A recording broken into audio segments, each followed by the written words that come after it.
On March 12, 2024, as Melbourne slept, John Lator stepped into his driveway for the last time. A single gunshot shattered the pre-dawn silence at 5:40 a.m. The 48-year-old fruit wholesaler was dead before sunrise, executed with chilling precision in front of his Greenvale home.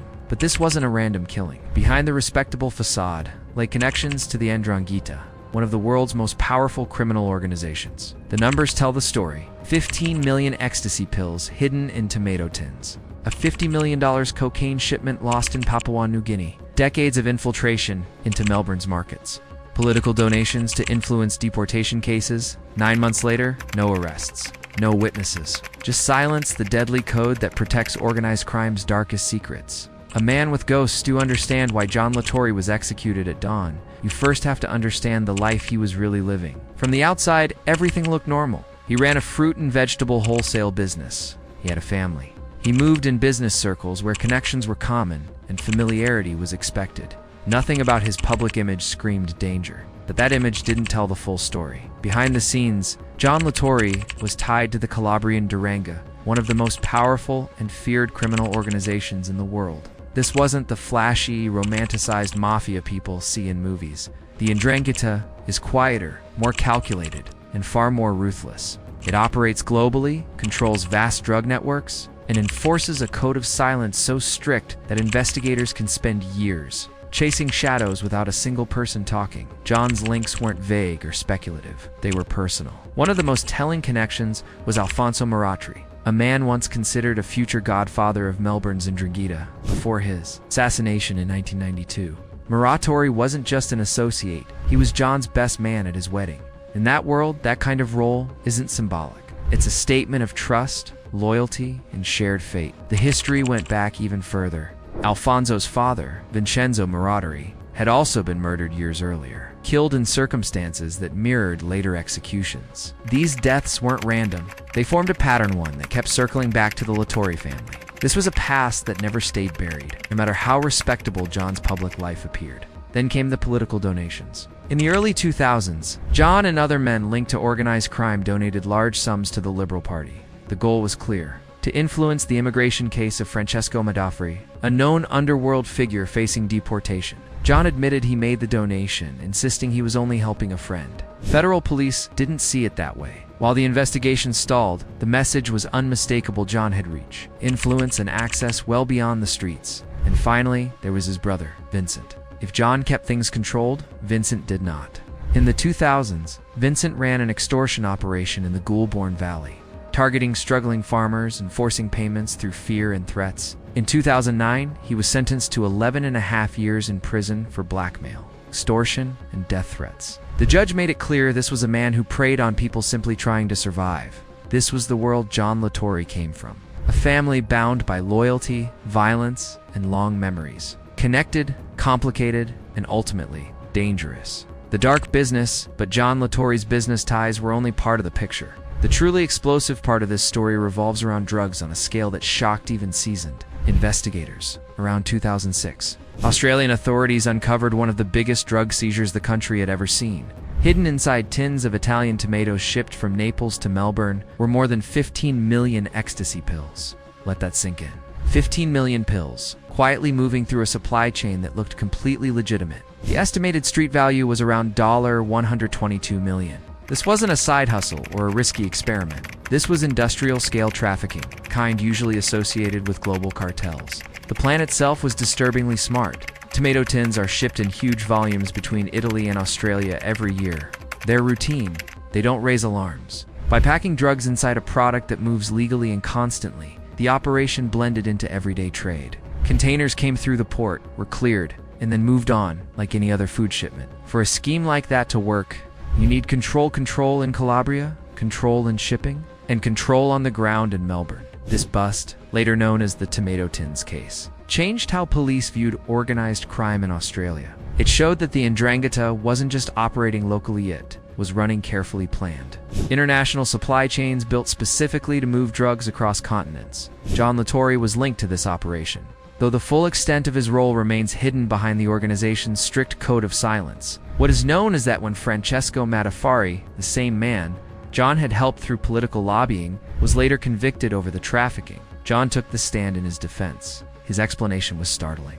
He claimed police had mistaken the drugs for pumpkins. Yes, pumpkins. It sounds ridiculous, but it wasn't a joke. It was John standing up for one of his own, using the courtroom as another line of defense, and this is where the story takes a darker turn. Investigators believe John's involvement may have gone far beyond loyalty and testimony. Underworld intelligence suggests he may have helped finance or organize these operations himself, not as a small cog, but as someone with real money, real influence, and the ability to move things quietly. More troubling still, there were signs he was starting to operate independently, changing methods, bending rules, and stepping outside the boundaries the organization enforced. That mattered, because in the Mafia world, success isn't enough.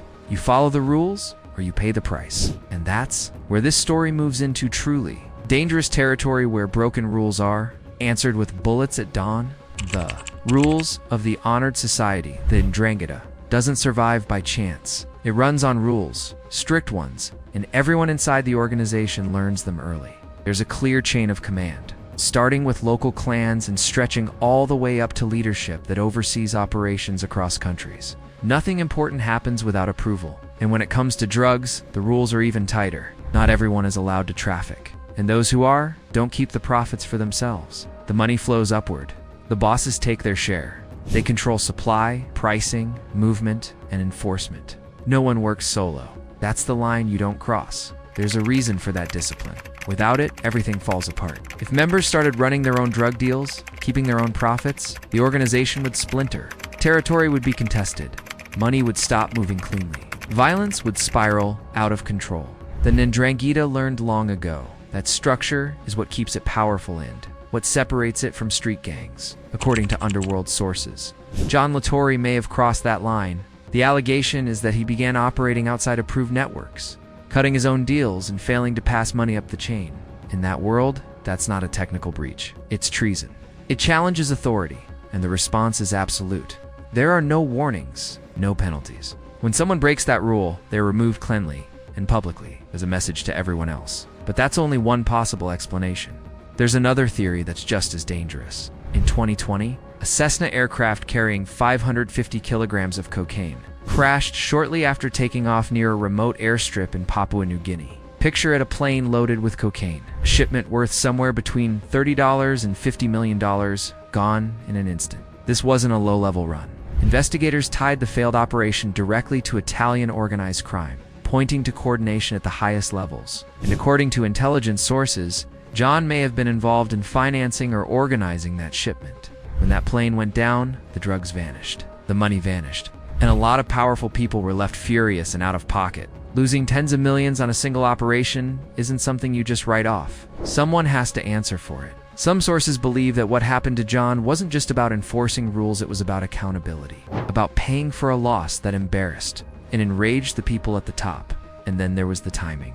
In 2023, the long-standing godfather of Melbourne's Ndrangheta, someone who had held power for decades, stepped aside. His retirement created a vacuum. With no clear successor, tensions rose. Factions formed. Everyone started watching everyone else. In that kind of unstable environment, a wealthy, well-connected, independent operator like John could become a problem. He could be used by rivals. He could build influence of his own. Or removing him could send a message about control, loyalty, and who really held power in the new order. In moments like that, executions aren't just punishments. They're statements. The family feud, the story doesn't get any simpler, it only gets darker. Weeks before John Lator was killed, he had a confrontation that would prove far more serious than anyone realized at the time. Two brothers, recent immigrants from Calabria, clashed with him during a family gathering known as Tomato Sauce Day, a tradition steeped in Italian culture and family pride. The argument wasn't minor. John openly called the brothers dogs and criticized anyone connected to them. It was public. It was humiliating. And in that world, public humiliation carries weight. These brothers had business ties to John's wholesale fruit and vegetable operation. Underworld whispers suggested they were trying to muscle in, pushing for influence where they didn't belong. John shut them down forcefully and with no subtlety. Mafia insiders described the brothers as hot-headed, disrespectful, and inexperienced, prone to attracting police attention and lacking the credibility that comes from years of navigating organized crime. The aftermath was immediate and fiery. One brother's business went up in flames before John's murder, a warning delivered in smoke and fire. The kind of message the underworld understands without words. Were the brothers acting alone? Or were they pawns in a much larger game? Investigators considered the possibility of a family feud, but it's far murkier. These brothers were still deeply connected to their Calabrian roots. Two villages like Oppido Mamertina and Messagnati, and may have had backing from overseas. It's possible their moves were part of a bigger power play, one reaching across continents. The murder itself was professional, executed by someone who knew exactly what they were doing. The killer, believed to be a seasoned hitman, had detailed knowledge of John's routines. He knew when John left for work, the layout of his driveway, the perfect spot to strike. Police suspect a motorcycle or scooter was used to flee, making the escape almost impossible to trace. The shooting was swift, precise, clinical, the kind of violence that comes only from experience and planning. In this world, when you deal with someone like John, you don't improvise. You plan, you execute, you vanish. But the mechanics of the murder aren't the point. What matters is what it represented. The fall of a man in power, executed for reasons that likely included betrayal, broken rules, failed drug operations, family disputes, and power struggles. Probably all of these combined into a tangled web the public will never fully understand.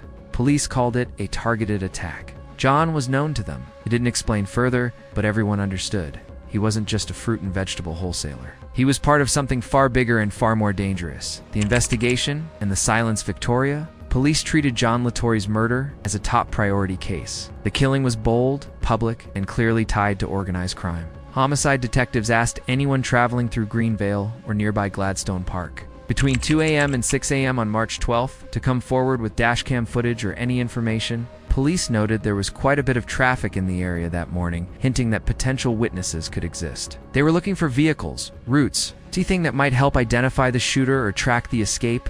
Detective Senior Sergeant Danny S. Travaglin told the media the shooting was particularly concerning for police, given it occurred in such a publicly violent manner, in a quiet residential suburb. Before dawn, someone had executed a man in plain sight. But here's the thing about the Ndrangheta. They take silence to a whole new level. This isn't your average witness intimidation. It's omerta, a code so deeply ingrained that members, family, and even neighbors stay quiet out of loyalty or fear. People see a car speed by, a motorcycle leave, someone step out of a vehicle, and they deliberately choose not to remember. The code works because it's enforced. Those who talk disappear. Those who cooperate with police get marked. Everyone knows that silence isn't just safer, it's survival. And with a multinational organization like the Ndrangheta that reach stretches far beyond what most law enforcement agencies can tackle, 9 months after the murder, nobody had been arrested. Officially, the case remains unsolved, but law enforcement understands what happened. This was an organized crime hit, planned, sanctioned, and executed by someone with authority inside the organization. It wasn't a random act. It wasn't a crime of passion. The killer remains unknown. The person who ordered the hit remains shielded. By the structure of the Ndrangheta, it's a chilling reminder. In this world, silence isn't just Golden Knight's deadly. A death in context, John Lator. Murder isn't just a single crime. It's a window into how organized crime really operates today. The Ndrangheta didn't rise by chance. It didn't rely on random violence or personal ambition. It built an empire through systematic control. By infiltrating legitimate businesses, corrupting institutions, and enforcing rules so strict that breaking them often meant death. Take Melbourne's fruit and vegetable markets as an example. By the 1960s, the Ndrangheta had a tight grip on the city's wholesale trade. They didn't operate subtly. Farmers were extorted, stallholders paid protection fees, and supply chains were controlled. Moving produce without their approval was impossible. For someone like John, this wasn't just running a business, it was running a part of an empire built on criminal foundations, a node in a network that extracted money at every level. Over the decades, the organization diversified.